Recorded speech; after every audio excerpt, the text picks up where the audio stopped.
જય ભીમ. મિત્રો આપણે ગાંધીનગર સુધી ના સંભળાય તો કાંઈ નહીં, કોઈ ઉશ્કેરવાની વાત નથી, પણ જયરાજના ઘર સુધી તો આપણો અવાજ જાવો જ જોઈએ. જય ભીમ.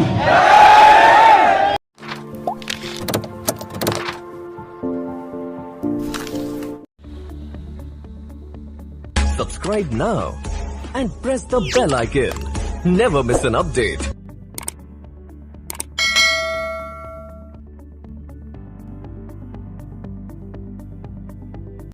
જય ભીમ. મિત્રો આપણે ગાંધીનગર સુધી ના સંભળાય તો કાંઈ નહીં, કોઈ ઉશ્કેરવાની વાત નથી, પણ જયરાજના ઘર સુધી તો આપણો અવાજ જાવો જ જોઈએ. જય ભીમ. મિત્રો આજે આપણા ગુજરાતના 29 જિલ્લામાંથી જે આપણા દલિત શક્તિનું જે આપણે રેલી સ્વરૂપે આયોજન કરી અને સરકારશ્રીને આપણે જાણ કરવા જઈ રહ્યા છીએ કે આ તો ઠીક છે કે જુનાગઢ રાજુભાઈના દીકરા સંજયનું આ એને છે ને ખોટી રીતે અપહરણ કરજો, એને આમાં ત્રેવડ હોય તો સામે છાતીએ કેવું છે. 11 વાગે બનાવ બને છે. સંજયભાઈની ખબર નહોતી સામે કોણ છે, એની ખબર નહોતી.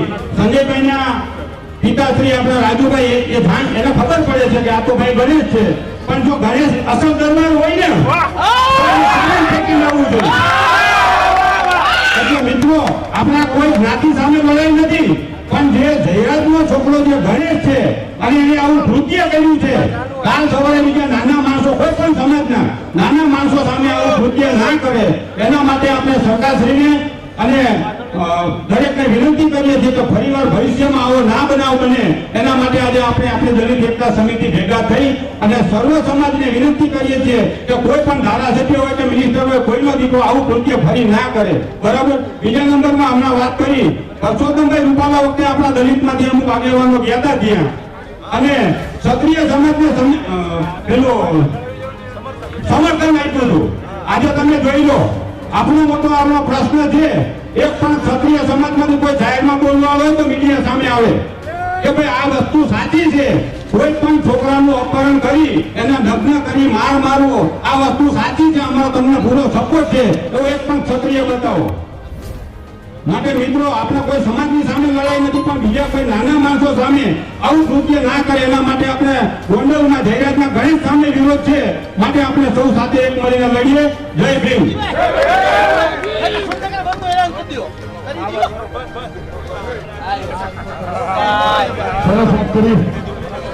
હવે આપણે આવીએ છીએ. હવે આપણે બાપુને કહીશું આપણા શ્રી શ્રી શ્રી 1008 મહામંડલેશ્વર અને આપણા દાસી જીવન સાહેબની જગ્યાના મહંત પૂજ્ય સામરદાસ બાપુને વિનંતી કરું કે બાપુ આપણને એવા આશીર્વાદ આપે કે આપણે છેલ્લે સુધી આપણી જીત થાય. પૂજ્ય સામરદાસ બાપુ.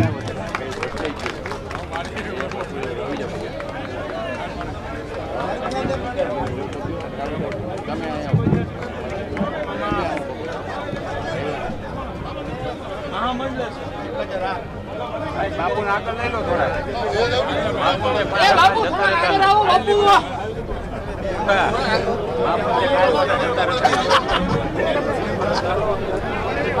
જય ભીમ. આજે રાજુભાઈ સોલંકી જુનાગઢ એમના દીકરા સંજયનું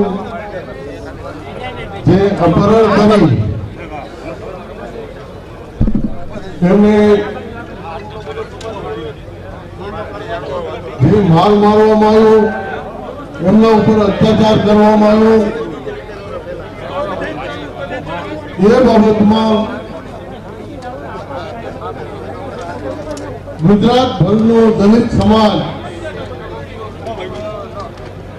એને પ્રતિક્રિયા માટે અહીંયા મળ્યો હોય તો મારા સમાજની ક્યાંય પણ અન્યાય થશે, મારા સમાજને ક્યાંય પણ શોષણ કરવામાં આવશે, ગુજરાત આખામાં હું મારા સમાજની સાથે છું.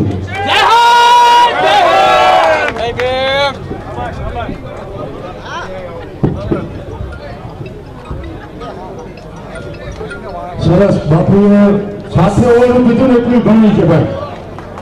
હું નામ લઈ લઉં પણ અમારે એક મહાન હતા ને બનગોપા આપણો ઉનાકાંડનો બનાવ બન્યો ને એ રાજ્યસભાના સાંસદ હતા, હું નામ નહીં લઉં, રાજ્યસભાના સાંસદ હતા અને જુનાગઢ આવ્યા ને જુનાગઢ થી સાંભળો, એક મિનિટ સાંભળો બધા. જુનાગઢ આવ્યા ને જુનાગઢ થી બનાગઢ મારા ભેગો આવી ના અમે ગયા ઉના સમજ્યા બાપાને મુલાકાત કરવા વલ બાપાની. હવે મેં જુનાગઢ થી ચાલુ કર્યું ઇન્જેક્શન મળવાનું તો સમજ્યા પછી સાંભળો સમજ્યાથી પછી અમે આવ્યા ઉના સિવિલમાં આવ્યા ને પત્રકારો આવી ગયા. પત્રકારોએ કીધું બાપુની બાઇક લઈ ગયો. બાપુએ કીધું કે હું ભાજપ સરકારને ચેલેન્જ કરું છું કે હવે હું નીકળી પડીશ, બરોબર. અને મને ખબર હતી કે બાપુની ઠોકાઈ ગઈ, બરોબર. પછી બાપુ ગાંધીનગર ગયા અને ગાંધીનગર જઈને બાપુએ બીજેપી નિવેદન બદલવું પડ્યું. એટલે અમારા ભેગા રહેવા તો લગભગ તમે અમે કરવાથી થઈ ગયા હોય બાપુ એવા કઈ ઘટશે નહીં.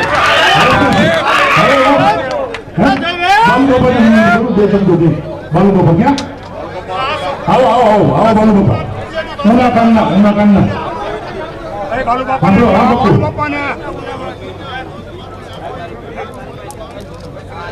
વાહ બાપુ તમે બોલો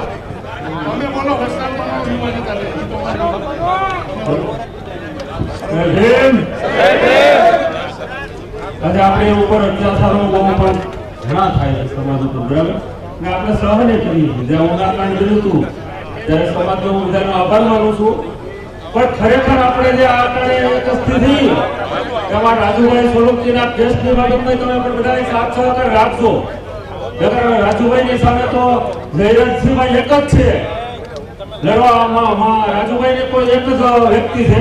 બાકી અમારે ઉનાકાંડની અંદરમાં કેટલા 45 આરોપી છે ને 45 જાતિના છે. એની સામે તો અમે જજુમી રહ્યા હોય અને અમે એની નિષેધ ન કર્યો હોય તો રાજુભાઈને હું કહેવા માંગુ છું કે તમારી પાછળ સમાજ આખી છે, તમે નિષેધ નહીં કરતા. વાહ સરસ. વિકી સાંસે વિકી ફટાકો આના પછી એક ને પછી રાજુભાઈ કાર્યક્રમ પૂરો. હવે એક જ વખતા છે આના પછી રાજુભાઈ છોડું. બધા મારા ક્રાંતિકારી બેન અને આ મારી સમાજને સલામ. આ મારી સમાજને સલામ છે. નાની અને ટૂંકી વાત કરવી છે કે સૌરાષ્ટ્રમાં અને ગુજરાતીમાં એક કહેવત છે કે આને મોણિયા વાળીએ ગપુગી. એ સમજી જાયજો, અત્યાચાર કરવા વાળા સમજી જાયજો. અને આ કાર્યક્રમ પૂરો થઈ ગયા પછી પાછળથી કોઈને મીડિયા બનાવવા હોય, ઓડિયા બનાવવા હોય અને કાંઈ પણ પ્રવૃત્તિ કરવી હોય ને તો મારો રોહિત સોલંકીનો નંબર લઈ લેજો. ત્યાંથી અમારો નંબર લઈ લેજો. બીજા કોઈને અહીંયા ન ધમકાવતા. બસ ટૂંકી અને નાની. અને હવે ક્યાંય પણ ગુજરાત રાજ્યમાં ક્યાંય પણ નાનો મોટો અત્યાચાર થાય ને તો જુનાગઢની ટીમ એ અત્યાચારમાં આવો જ કાર્યક્રમ આપવા માટે સહમત છું.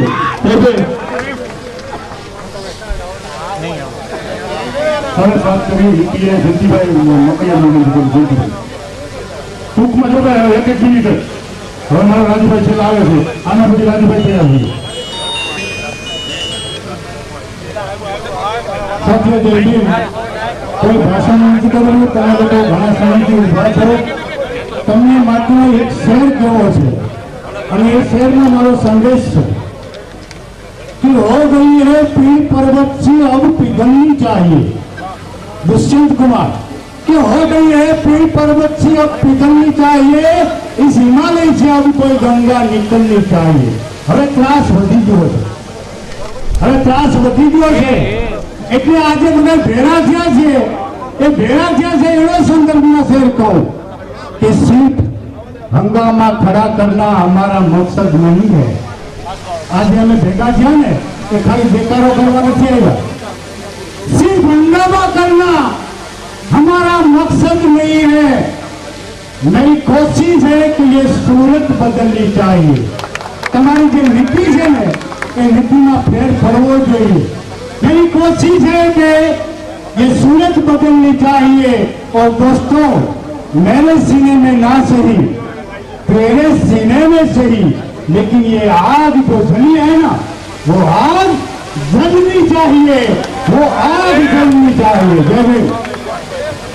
भाई मारी बात સાંભળો, હજીમાં માત્ર 10 મિનિટની વાર છે, 10 મિનિટમાં આપણે કાર્યક્રમ પૂરો કરવાનો છે।